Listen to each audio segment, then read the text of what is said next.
कहानी का नाम अनोखा पाने की चाह में। पहली नजर में वह मुझे कोई खास आकर्षक नहीं लगी थी।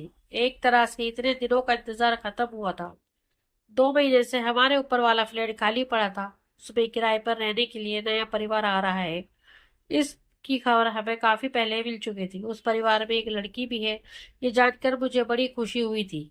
पर जब देखा तो उसमें कोई विशेष रुचि नहीं जागी थी मेरी। उन्हें रहते 1 महीना हो गया था। पर मेरी उससे कभी कोई बात ही नहीं हुई थी। न ही मैंने कभी ऐसी कोशिश भी की। एक दिन अप्रत्याशित रूप से उससे बातचीत करने का मौका मिला था।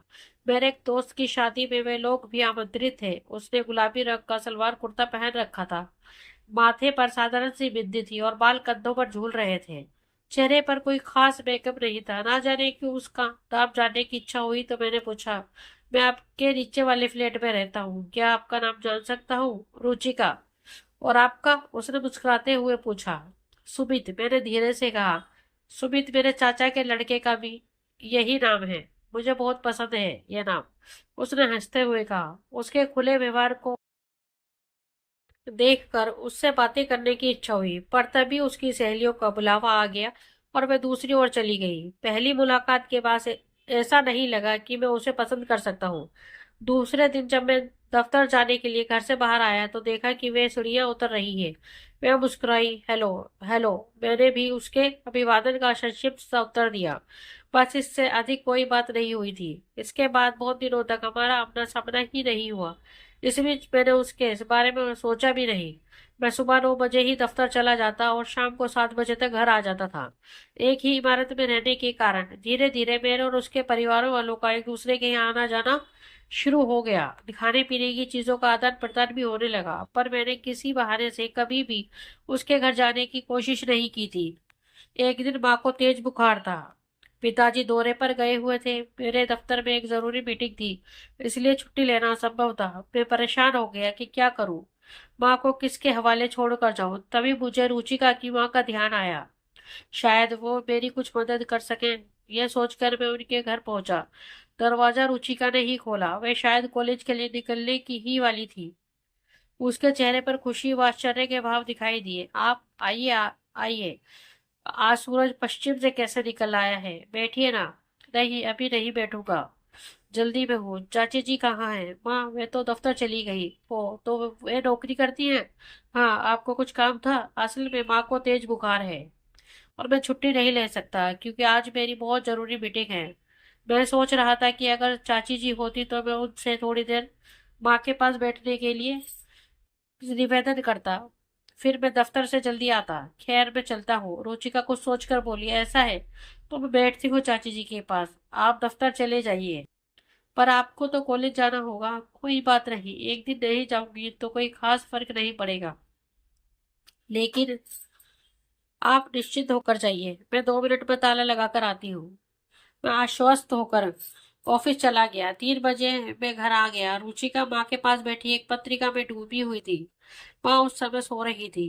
माँ कैसी है अब? मैंने धीरे से पूछा। ठीक है, बुखार नहीं है, मुझसे पूछकर मैंने दवा दे दी थी। मैं आपका शुक्रिया अदा किन शब्दों में करूँ? मैंने औपचारिकता निभाते हुए कहा।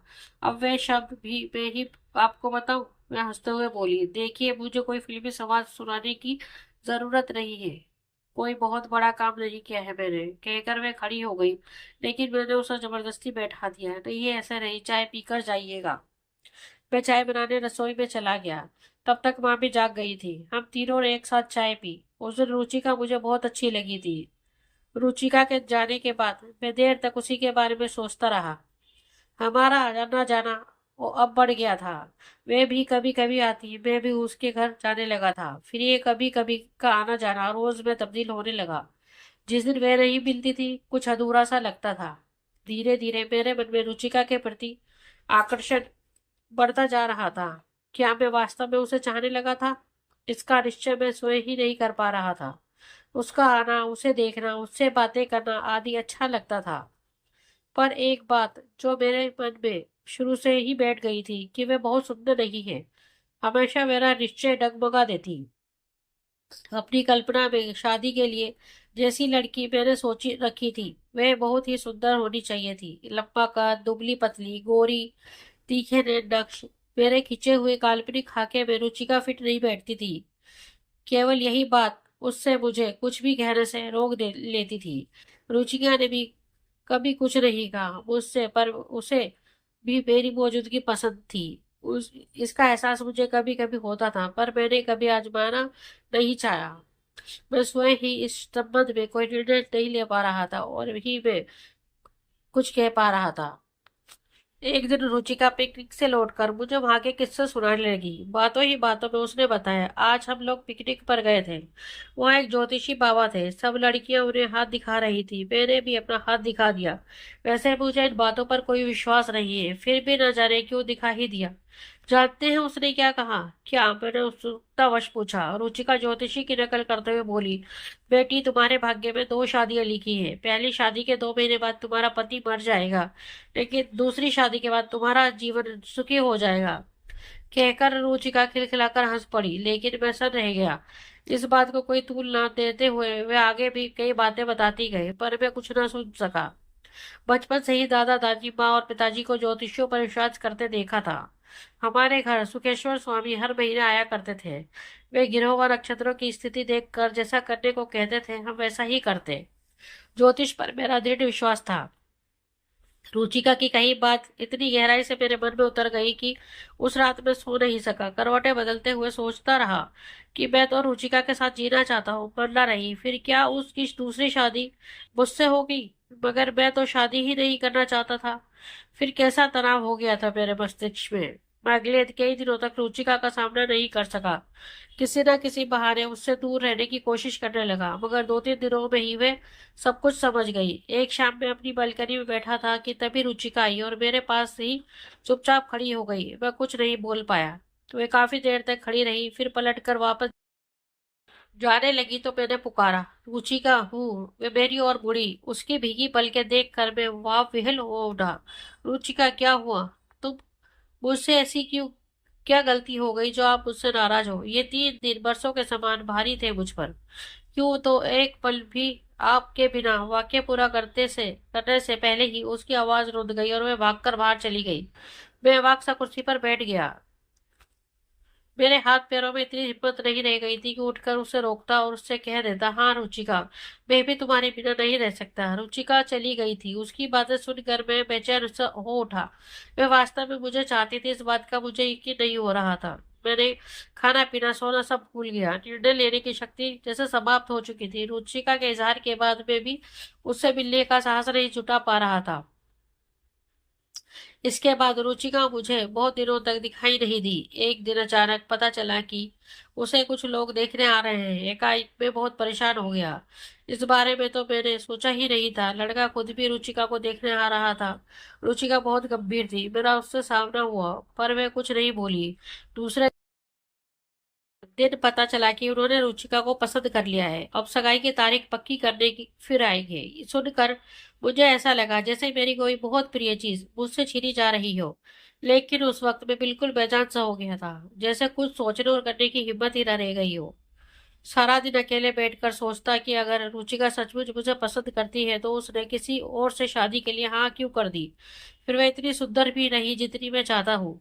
उससे ज्यादा खूबसूरत लड़की भी मुझे मिल सकती है, फिर रुचिका ही क्यों? और वह ज्योतिषी वाली बात, 2 शादियां, विधवा, ये सब सोच सोच कर मैं पागल सा हो जाता। एक हफ्ता यूं ही बीत गया। इस बीच रुचिका जब भी दिखती मैं उससे नजरें चुरा लेता। 7-8 दिन बाद लड़के वाले फिर आए और आगामी माह को सगाई की तारीख पक्की करके चले गए।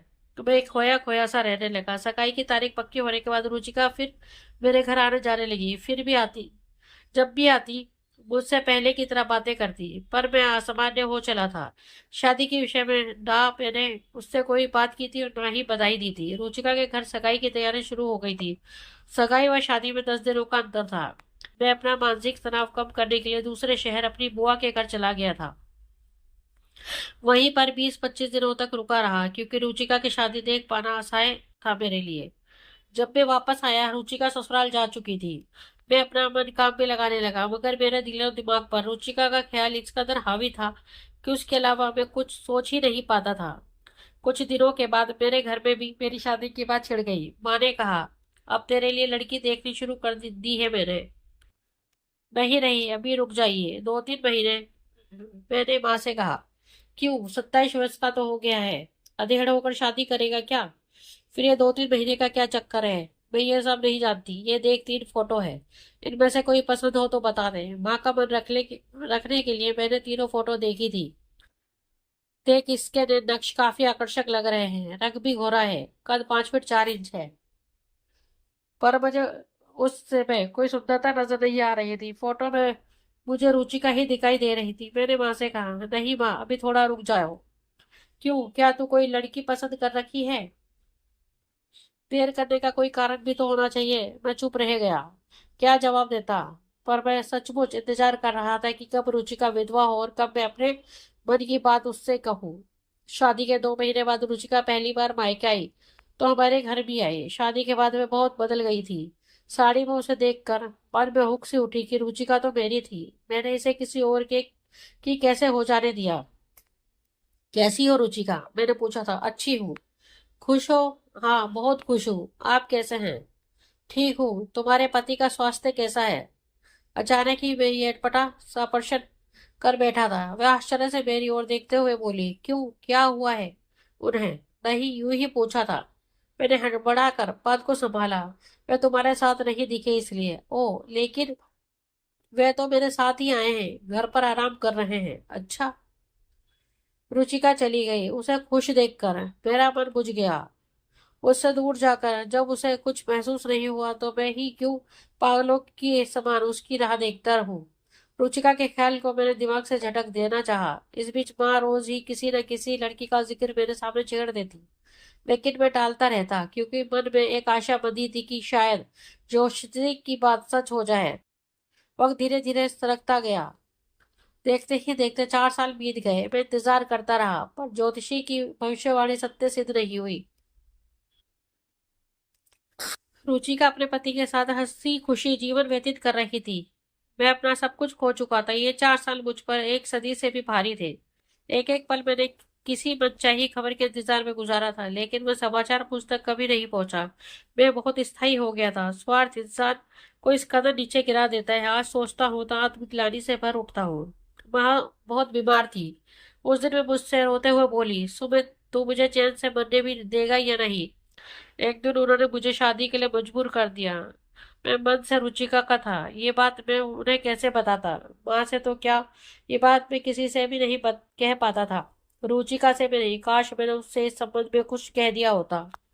मैंने माँ की बात मान ली। वक्त का महत्व मुझे अच्छी तरह समझ आ चुका था कि जो लोग वक्त के साथ नहीं चलते, वक्त भी उनका साथ छोड़ देता है।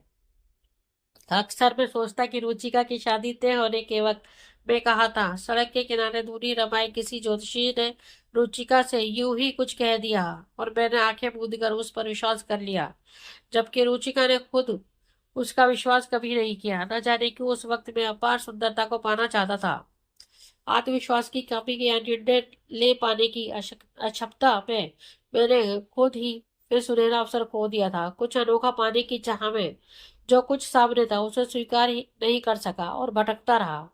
मगर मेरी तलाश कभी खत्म नहीं हुई, क्योंकि मन का रिश्ता सुंदरता के सारे आयामों से ऊपर होता है। और मन में जो कुछ चाहा, मैंने उसे कभी नहीं सुना। महज एक ज्योतिषी की बात मानकर अपनी जिंदगी की सबसे अनमोल चीज खो दी थी। माँ की बात मानकर मैंने उन्हें लड़की पसंद करने के लिए कहा, क्योंकि पसंद नापसंद करने की और दोष निकालने की मेरी उम्र बीत चुकी थी। पर माँ बोली, नहीं, ऐसी नहीं, तू खुद ही ये पहले लड़की देख ले, बाद का झंझट मुझे पसंद नहीं। नहीं माँ, मैं वादा करता हूँ ऐसा कभी नहीं हुआ। मैंने धीरे से कहा। माँ ने संध्या को पसंद किया। एक साधारण सा सगाई समारोह हुआ। संध्या को उसी दिन देखा था। एक उल्टी सी दृष्टि डाली थी मैंने उस पर उसमें मुझे कुछ ऐसे देखा था जैसे बरसों से जानती हो। एक पल में रुचिका की तुलना मैंने संध्या से कर डाली। सगाई की अंगूठी पहनाते वक्त भी मैं रुचिका के बारे में ही सोच रहा था। संध्या से मेरी कोई बात ही नहीं हो पाई। फिर हमारी शादी हो गई। शादी में रुचिका भी अपने पति के साथ आई थी। उसे देखकर जख्म फिर ताजा हो गया। फेरों से पहले तक मन में एक उम्मीद बंधी थी। माँ से वादा किया था, फिर संध्या अब मेरी पत्नी थी। रुचिका को अब मुझे भूलना ही होगा। ये सोचकर मैंने संध्या से कहा था, आज हमारी शादी की पहली रात है। वादा करो कि हर कदम पर मेरा साथ दोगी। मगर कभी मैं कमजोर पड़ गया तो सहारा देकर मुझे संभाल लोगी। आप जैसा चाहेंगे मैं वैसे ही बनकर रहूंगी। अब तो मेरा जीवन ही आपका है। पर ये कमजोर पड़ने वाली बात आपने क्यों कही? ऐसे ही कभी कभी जीवन में कुछ पल ऐसे आते हैं जब इंसान किसी गलत इच्छा या गलत भावना के वशीभूत होकर कोई गलत काम कर बैठता है। बस उस समय मुझे संभाल लेना। रुचिका के बारे में कुछ बताने की मैंने आवश्यकता नहीं समझी। मैं नए सिरे से जिंदगी शुरू करना चाहता था। संध्या मेरे लिए बहुत ही अच्छी पत्नी साबित हुई। उसके आते ही माँ के स्वास्थ्य में भी सुधार होने लगा। वे मेरा पूरा ख्याल रखती थी। दूसरी ओर मैं भी अपनी ओर से कोई कमी न रखता। दिवाली नजदीक आ रही थी। रुचिका मायके आई हुई थी। उसके घर में पुताई हो रही थी। सारा सामान इधर उधर फैला हुआ था। संध्या और मैं रुचिका से मिलने उसके घर गए। संध्या काम में रुचिका की मदद कराने लगी। मैं भी मदद कराने के उद्देश्य से इधर उधर फैली हुई किताबें समेटने लगा। अचानक एक डायरी मेरे हाथों से गिरकर खुल गई। रुचिका की लिखावट थी। सुमित को। मैं अपना नाम पढ़कर चौंक गया। मैंने इधर उधर देखा। रुचिका की पीठ मेरी ओर थी। मैंने झुककर डायरी उठा ली और पढ़ने लगा। जितना मैं सुमित को चाहती हूँ, काश वह भी मुझे उतना ही चाहता। कल मेरी शादी है। मैं किसी और की हो जाऊंगी। काश मैं सुमित की हो पाती। इसके आगे मैं नहीं पढ़ सका। मेरी आंखें नम हो उठी। अचानक रुचिका मेरी ओर मुड़ी, फिर चौंक कर बोली, अरे ये तो मेरी डायरी है। आपने पढ़ी तो नहीं? नहीं रुचिका, मैंने कुछ भी नहीं पढ़ा। ये लो तुम्हारी अपनी डायरी। रुचिका ने मेरे हाथों से डायरी खींच ली। वह पलट कर अंदर जाने लगी तो मैंने उसे पुकारा, रुचिका जी, सुनो। क्या बात है? कुछ नहीं। फिर न जाने क्यों उसके सिर पर हाथ रखकर बोला, सदा सुखी रहो। रुचिका मेरी ओर देखती रह गई। संध्या भी बाहर आ गई थी। मैं उससे बोला, चलो संध्या, घर चले। मैं इंतजार कर रही होंगी। फिर रुचिका की ओर देखे बिना मैं संध्या को साथ लेकर अपने घर वापस आ गया। दोस्तों, आपको हमारी ये कहानी कैसी लगी प्लीज कमेंट में हमें जरूर बताएं। अगर कहानी आपको अच्छी लगी हो तो अपने दोस्तों के साथ शेयर करें और हमारे चैनल को लाइक या सब्सक्राइब करना ना भूलें। धन्यवाद।